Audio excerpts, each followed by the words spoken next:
Krishna. So now we are going to discuss about Artha Pravrtti, and this is the continuation of Anartha Nivritti in the last class, the last sessions. And Artha, as we discussed last time, in the materialistic conception it means economic development, and in the spiritual sense it is goal. And the goal of devotional service is to please and serve the Lord, which is on the platform of prema or pure love. That is the ninth stage of devotional service. And prema is the selfless desire to serve, love and please the Lord. So for this we are going to refer to a song which is Shri Guru Charana Padma in Prema Bhakti Chandrika, and this is the first song of Prema Bhakti Chandrika, and it is written by Narottam Das Thakur, and the lakshya or the goal is in this song, that we should serve the Lord on the platform of prema, and everything else is described here, it has 10 stanzas in total, but in the ISKCON Guru Puja Aarti we only sing 4, but the total song has 10 stanzas. The first stanza, the translation: the lotus feet of our spiritual master are the only way by which we can attain pure devotional service. I bow to his feet with great awe and reverence. By his grace one can cross the ocean of material suffering and obtain the mercy of Lord Krishna. So now here the importance of Guru is described, that only by attaining Guru's lotus feet only we can attain pure devotional service, and by his grace, by the Guru's grace, one can cross the ocean of material existence and reach Krishna. That is what is the main thing of the first stanza, and hence taking shelter of Guru's lotus feet is the most important thing.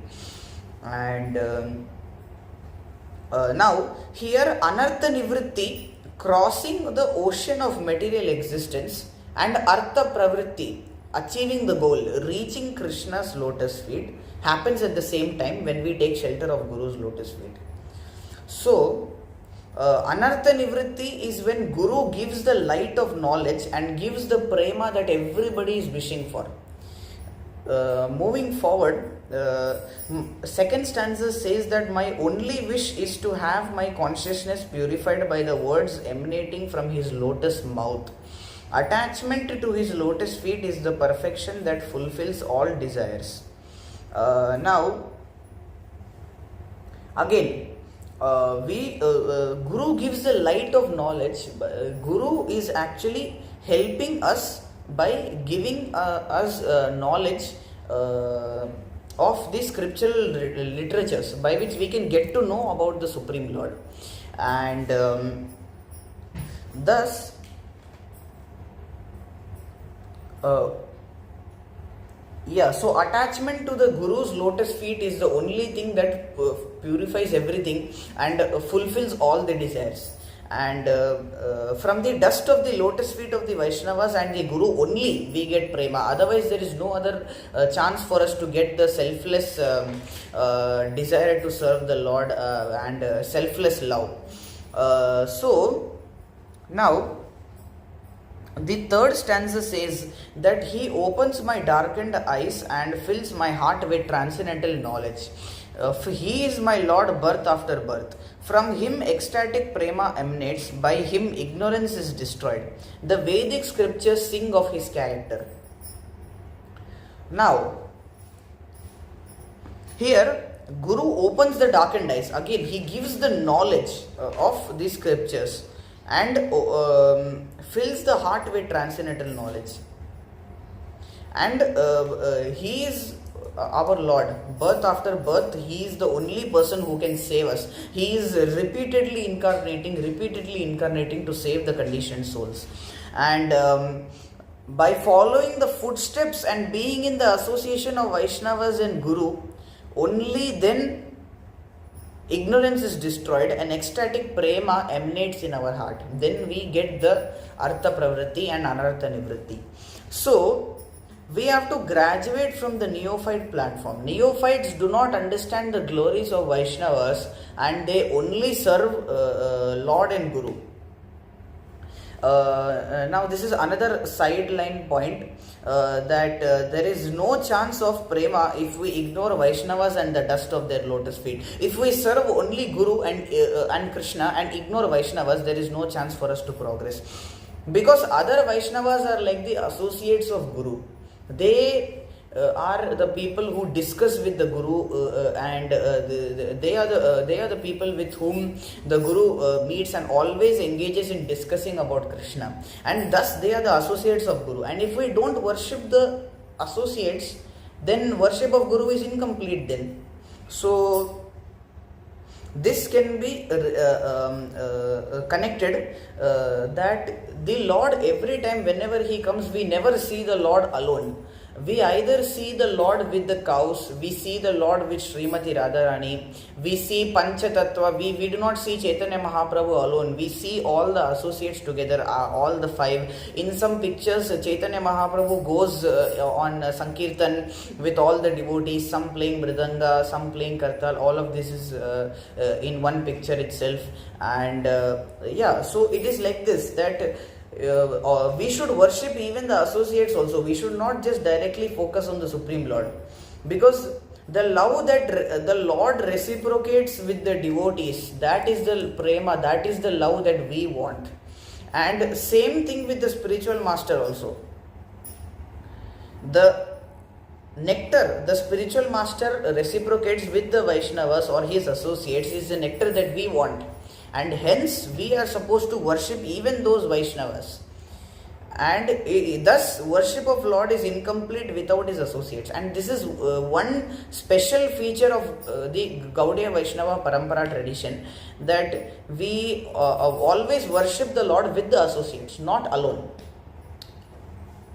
Now, moving forward, the devotee is interested to serve rather than go back to Godhead. Because mama janmani ishware bhavatad bhakti rahaitu kitvai, I only want your devotional service birth after birth. It may happen that Krishna wants from some devotee that he stays in this planet, but the devotee continues to serve him. Then the devotee is very happy to do that thing, because the devotee only wants the service of the Lord. Now, fourth stanza says, our spiritual master is the ocean of mercy, the friend of the poor, and the Lord and the master of the devotees. O Lokanatha Goswami, O master, be merciful unto me. Give me the shade of your lotus feet. Your fame is spread all over the three worlds. So, Guru Karuna Sindhu Adamaja Narabandhu, that the Guru is the ocean of mercy, and only from him only we can get this prema. And he is the friend of the poor, the Adama, the people who are fallen. And now moving forward to the next verse, by making the dust of the Vaishnava's feet the ornament of the body, ecstatic love comes. Washing the Vaishnava's lotus feet is my method of worship.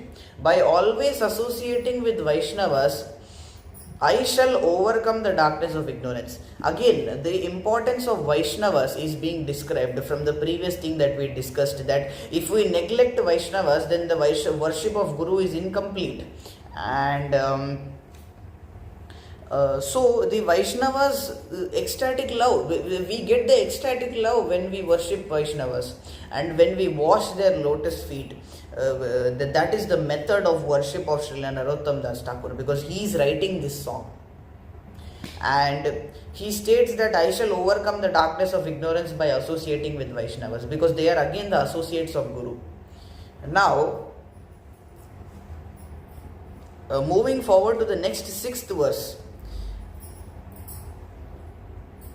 O Sanatana Goswami and Rupa Goswami, who are two deep wells of the nectar of pure love, two personifications of the splendid nectar of the divine couple, and two desire trees by whose mercy the entire world is freed from suffering, all glories unto you.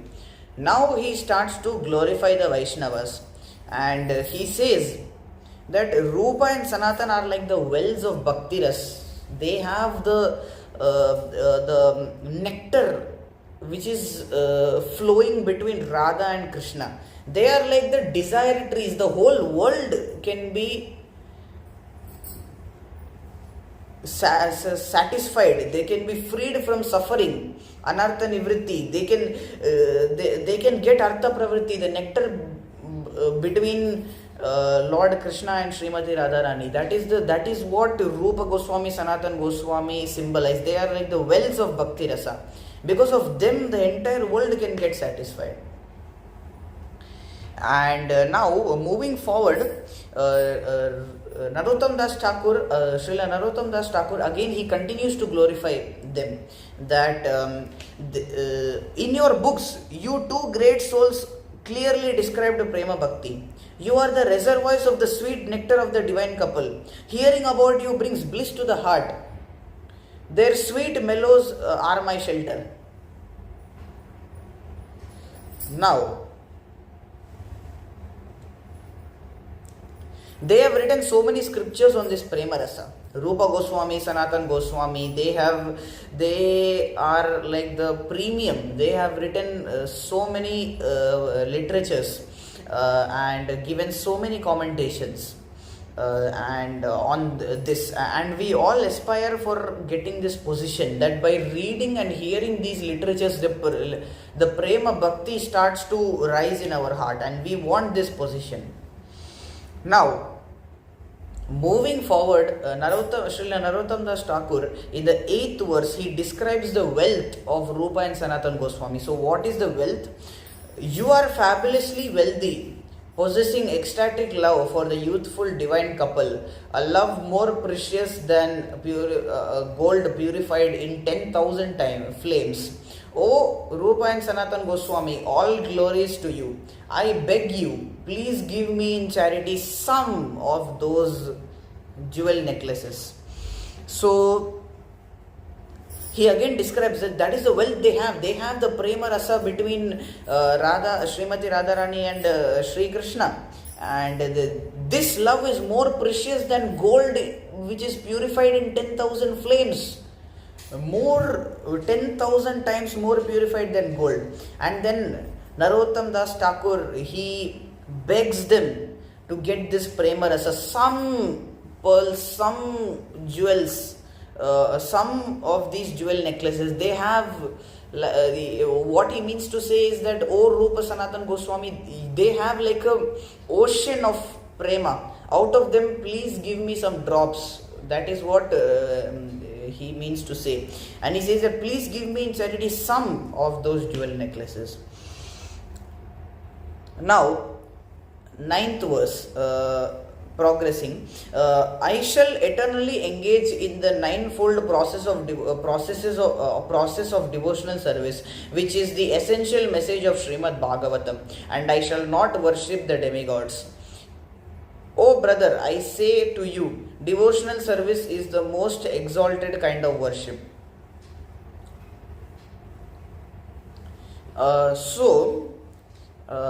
Now we must desire this nectar, and we must be greedy, that I want this nectar between Srimati Radharani and Sri Krishna and his associates, and then only we can get it. We have to go to Vaishnavas who have it. Just like just like Narottam Das Thakur is going to Rupa Sanatan Goswami, they have it. So, and hence he wants to take it from them. Similarly, we should also do the same thing and go to Vaishnavas who already have that nectar. Then only we can get that nectar. And when we want charity, we are unqualified, and we do not want the other person to think of our qualification. The greed, laulyam, is the one strong thing that we are supposed to use to get this nectar, and desire what we do not deserve. And we are the most unqualified people in this age of Kali, and we are the people who are getting that nectar or prema. And we should have the greed, that is the strong thing, the pillar to use to get the nectar between Srimati Radharani and Sri Krishna. Now he says again in the 9th verse that I shall not engage in the worship of the demigods.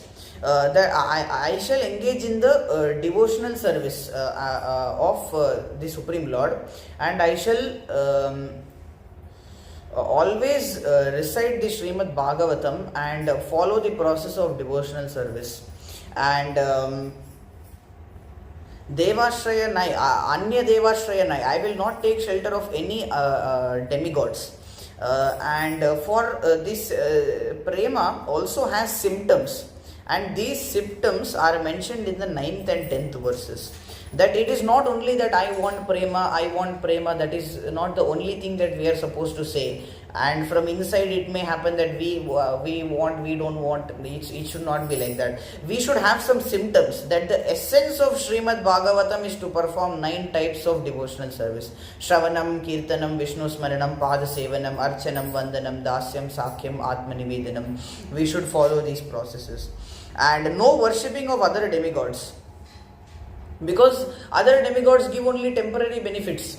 Hiranyakashipu prayed for 10,000 years and achieved benedictions from Lord Brahma, but he could enjoy them only for 4 years, because after coming back, Prahlad grew up, and then at the age of 5 only Hiranyakashipu died, was killed by Lord Narsimhadev in the past time. That Narsimhadev appeared from the pillar and he killed Hiranyakashipu to prove the words of his devotee Prahlad true. And so we should not worship other demigods. Prahlad worshipped Vishnu and Hiranyakashipu was worshipping Brahma. Prahlad got the better benefit. So now 10th verse, final verse, making the words of the Guru, Sadhu and Shastra one with my heart, I constantly float and swim in the ocean of pure love. I am different from the Karmis and Jnanis who have no devotion for Krishna. So now it is said that we should, another symptom is that we should make our heart one with the Guru, Sadhu and Shastra. We should perform devotional service properly. And people who do devotional service by speculation and who do not follow the rules and regulations, they only create a mess in society, because they direct other people to the wrong way, and because of them some people get spoiled and their process of their path of going back to God, it is blocked. And thus no devotee should think of himself as equal to Karmis and Jnanis, because those people are much worse than them, because they are just laboring. So now Mahaprabhu,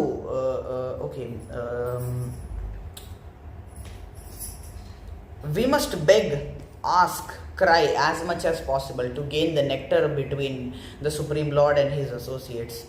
And one should not disclose the features of internal prema. One more thing is that those who have reached the stage of prema, those who have already become very advanced, they do not show outside. The external features of prema are faith in holy name, taste in the holy name, humility, steadiness, service to spiritual master. These are the external features of prema. But those things can be shown outside. But the devotees who are very highly elevated, they do not try to show themselves. And we must develop the external features of prema, but we should actually feel the prema. The more we become humble and we realize the fact that we advance by becoming greedy to get mercy. So the more we become humble, we realize the fact that we advance by becoming greedy. We are advancing because we are getting the prema, because we are greedy. Tatra laulyam api mulyam ekhalam. And only Gaudiya Vaishnavas worship the Lord and his associates, his energies. Together, that is the point that we discussed last time. And so-called enjoyment without the Lord is suffering, and hence Anartha Nivritti is very important, so that we can go back to the Supreme Lord again. So Connecting back to Artha Pravrtti, the fact that we should take shelter of the Guru's lotus feet, and this song is the first song of Prema Bhakti Chandrika, which is written by Narottam Das Thakur. The entire Prema Bhakti Chandrika is written by Narottam Das Thakur. So, Anartha Nivritti, crossing the ocean of material existence, and Artha Pravritti, getting the Lord, happens at the same time when we take shelter of the spiritual master. So we should all thus aim for this Anartha Nivritti, and Artha Pravritti will automatically follow because we are achieving the goal. When we remove everything else which is unwanted to achieve that goal, Anartha Nivritti, and then we achieve that goal, and the goal is to please and serve the Lord, which is on the platform of Prema, or the 9th stage of pure devotional service, the topmost stage. So this is the end of Artha Pravrtti. And we should all engage in this process of devotional service so that we can gradually achieve the goal Artha and remove everything that is unwanted, which is Anartha. So, Anartha. So, thank you so much. Hare Krishna, Dandavat Pranams.